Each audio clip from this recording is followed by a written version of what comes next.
Hello VCU faculty. My name is Molly Ranson and I'm the Assistant Director of Learning Media Innovation here at VCU All Lab.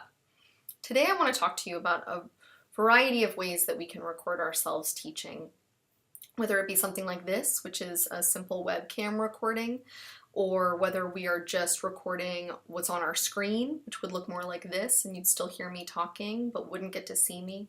I want to start this lesson out by talking about humility. So I am in an office that is not my own office. The plants are still alive. That's pretty much the dead giveaway, that this is not my office, but I share an office with two people, and to record myself talking was so awkward in front of other people that I absolutely just couldn't do it.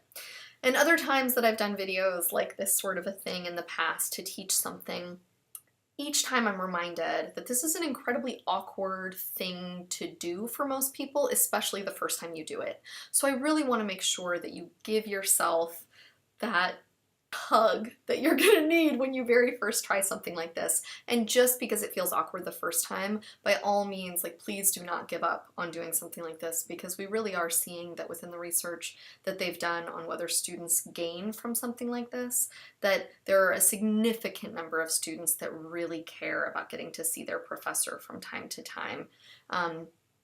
And that the social presence of the instructor is really beneficial. So we don't want to alienate those students that do find this to be really valuable, and we do just want to suck it up and give it a go like I'm doing right now. So let's get started. So one thing to consider is, where are we when we do these things? I have to say that the quieter the space, the better.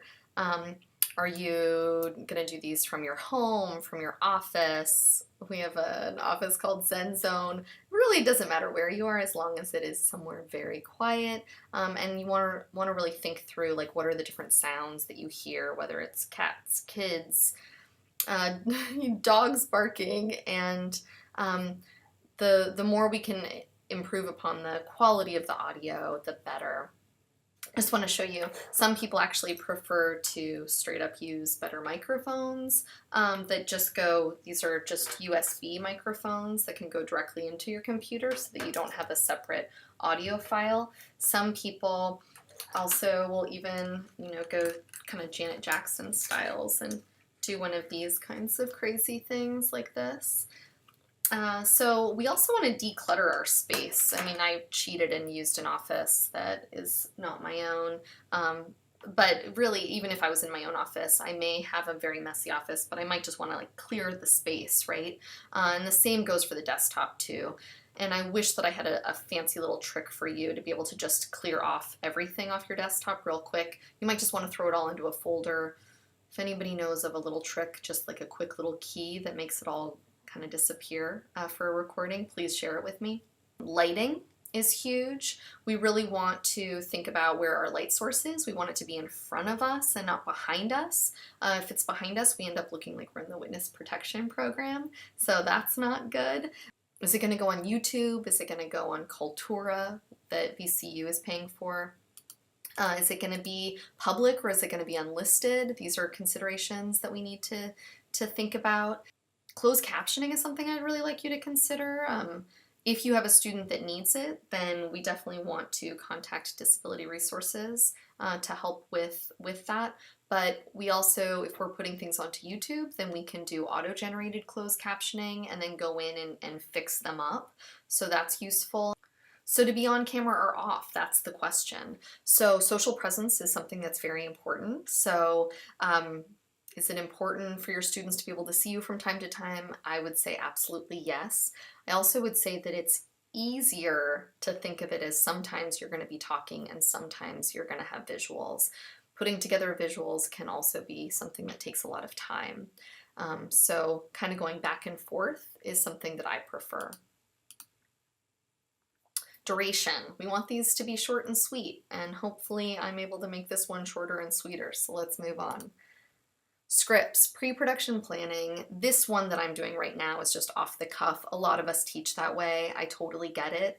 But if it's the kind of thing where you feel like you're having to record over and over again and you're really unhappy with the results, you may want to think about writing out what you're going to say ahead of time.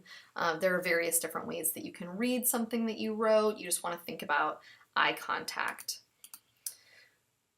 and copyright. So we don't actually have the rights to use this image, so I shouldn't be using it. I'm using it because I want to bring up the fact that you want to be looking for images that you have the rights to use.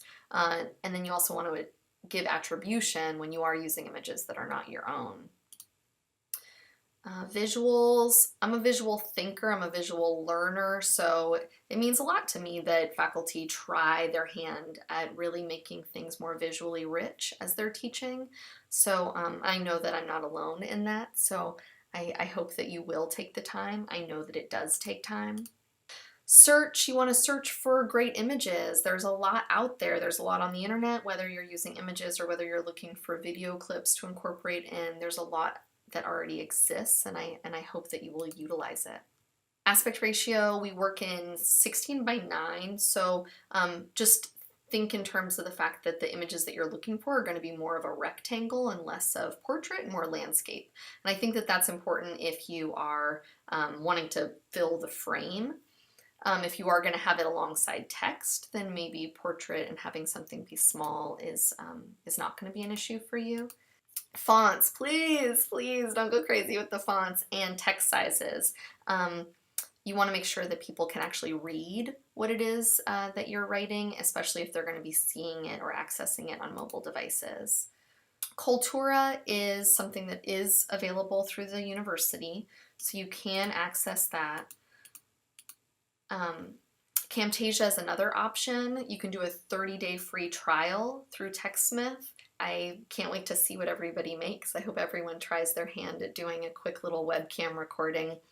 I guarantee that you will be better at it than I am. So have a great day and enjoy the rest of the online learning experience.